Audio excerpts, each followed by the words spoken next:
you guys, welcome back to my channel. Today we are going to be working in my creative journal. I can't decide if it's an art journal or creative journal, but today we're going to be doing some writing in it. So I've already got an idea for the spread that I want to do, and where my pages are thinner, once this spread is finished, I'll tape these pages together and you won't even see that. But today's spread, today's thoughts and design are coming from my heritage. So these are pictures of my ancestors, people that have passed on. And so my thought is to make a little mini book inside of my big book and give them each their own little spread. So have their picture on one side, and then on the other side, I have found these little sections that I can glue onto the other side and give them, have a little bit more information about each one of these people. Now, one of these ancestors of mine has a spouse. I don't know where his picture went. It's exactly like that, but it is the boy version. Oh, there it is. So these two are husband and wife, and I'm still going to give them their own page. I just need to be sure that when I'm placing them that they come one right after the other. Or, now that I think about it though, maybe I will just give them, I'll have them be on the same page together. Some of these, I just randomly went through and clicked, and I honestly, some of them I know who they are. Other ones I don't, I'm not too sure. So I should go through my history really quick, and if I have any more spouses, I will probably link them up like that together. This is my grandfather that just recently passed away, so I know his spouse is still living.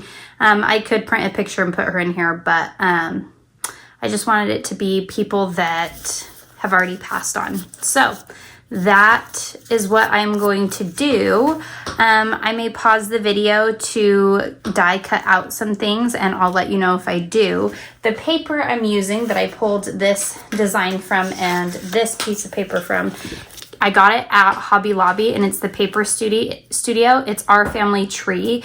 There's 30 designs in this, and it's not just like family tree stuff. There are a few family tree things that are specific for that, but it's mostly just really pretty paper, and I've actually used it a lot just for other things. But that paper pad kind of did inspire this idea and this thought for me. So I am going to go through and see if I can find any more spouses or couples that need to be put together. Then we'll get started. Okay, that took a little bit longer than I had planned, but I'm glad I did it because it turns out these guys aren't married. They are this is his mother. So daughter and son relationship. So I'm glad that I didn't pair them up as married together. That would be awful. Anyways, I ended up just getting, I don't think I have any husband and wife couples in here. And so this is a lady with her brother, and any picture that had the description in it, I just left. So I am going to stick to my original plan of having them each have their own little page and spread inside the book. And then we will go from there. So I will just put some music over this while I cut this out. It's pretty self-explanatory, and I think you guys would prefer seeing it in a little bit faster speed since this will take us a minute. So let's get started.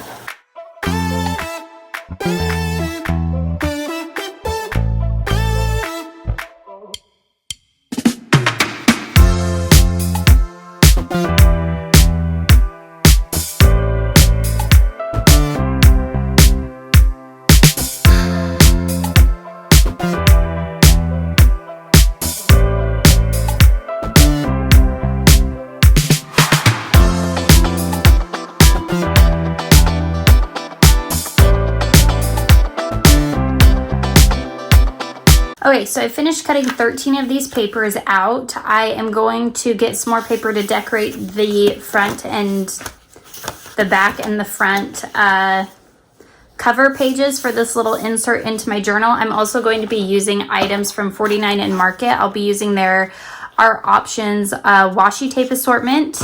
and their Crafty Garden postage stamp washies, as well as the Spectrum Gardenia fabric tape. And then I will also be using this washi tape that I got from the Isla outlet when I was at the Stampin' Scrapbooking Expo, as well as any colored ink that you see me use is going to be VersaFine Clair, and any black ink is going to just be VersaFine. Any glue is going to be from Art Glitter Glue.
Guys, so prior to this, you guys saw me getting this whole spread started, and then my camera shut off and I didn't realize it, and I finished the project, and here we are. So this is actually being filmed quite a few days later because I was very frustrated and upset, and I didn't know if I was even going to post this video or if I was just going to give you a flip through, but I decided, you know what, I did the work. Do a flip through anyways. I'll show you the beforehand of my thinking of how I was wanting it to do, and then I'm going to show you how it turned out and give you the pros and the negatives. So I actually really loved how this page turned out. I think it's really, really pretty. I used some scrapbook papers here. The washi tape at the top and at the bottom are $49 in Market, and then this washi tape on the side I got from Brass and Bliss. These pictures, all of these pictures in this book are pictures of my ancestors, pictures of people from my family history, from my family tree. And so that makes this spread a little extra special to me. This washi tape is $49 in Market, and this washi tape is $49 in Market as well. And then this is just some scrapbook paper that I got from Hobby Lobby. It all coincided with all of this. This project, I'm just going to do a flip through for you guys as you guys can see it, and I'm just going to keep talking. This project actually sparked a bigger project for me, which is something that I hope to share with you guys in the next couple of days. And once I share that project, it will be something that's going to take me quite a while. And there might not be weekly updates on it or even monthly updates. It'll just be when I have an update, I will share it with you guys. It actually sparked a desire for me to do a family history journal of my family. So these cards here, they show like information on like when they were born, what their name was, when they were married, where they died, when they died, where they're buried, which is, it is fascinating. That is interesting to me. But I look at this and I just think like, who were you? What type of a life did you have? What type of childhood did you have? This picture in particular is of my grandfather who died when I was in first grade. I was very, very close to him. And so I'm actually very excited to do some more digging into his life. The only bummer is that his wife and him have now passed on, and his wife has been gone since my oldest was, oh boy, she had just turned 1, I believe. And so, nope, she was just a 9-month-old baby actually when she passed away. And like I said, he passed away when I was in first grade. And so there are just things that I am regretting that I didn't do sooner, but I'd rather get it done now than just live in regret forever. This is my grandpa that just passed away in October. And so his wife is still living, and I am going to call her and do an interview with her as well. But yeah, so this is the journal. Like I said, I really liked these front and back pages. These ended up being rather thick just with all of the things. These are all cardstock. These were printed on sticker paper. The embellishments are cardstock. So because of that, this is quite a thick little section. And so it made the rest of my book. That's it. That is me closing it the best that I can. So it made the rest of my book quite thick, and this is it without it being squeezed shut. So the positive is that it sparked a desire to do a deeper, in-depth research of my ancestors. The negative is that it made my book extremely fat, and I don't like that. So I think the only option I'm going to have if I want to rectify that is to take out this whole middle section. And I might do that. I might not. I don't know, because I can't like take these two pieces of paper, because then you have this photo lining up with her background. And so I think if I were to take things out, I would have to take out this whole section, and just keep it separate from the rest. Anyways, but we'll see. We'll see how that goes. But that's how that project ended. And so thank you guys so much for watching, even though you didn't get to see the whole process from start to finish. I am so sorry. Again, sometimes you just can't control outside circumstances like cameras shutting off because they feel like it. They obviously are having a moment. So we'll give them that moment. And this is the completed project that I did. I hope it inspires you guys to do some outside the box thinking of your own and to get inspired in other ways as well. Thank you guys so much for watching, and we'll see you guys in the next one.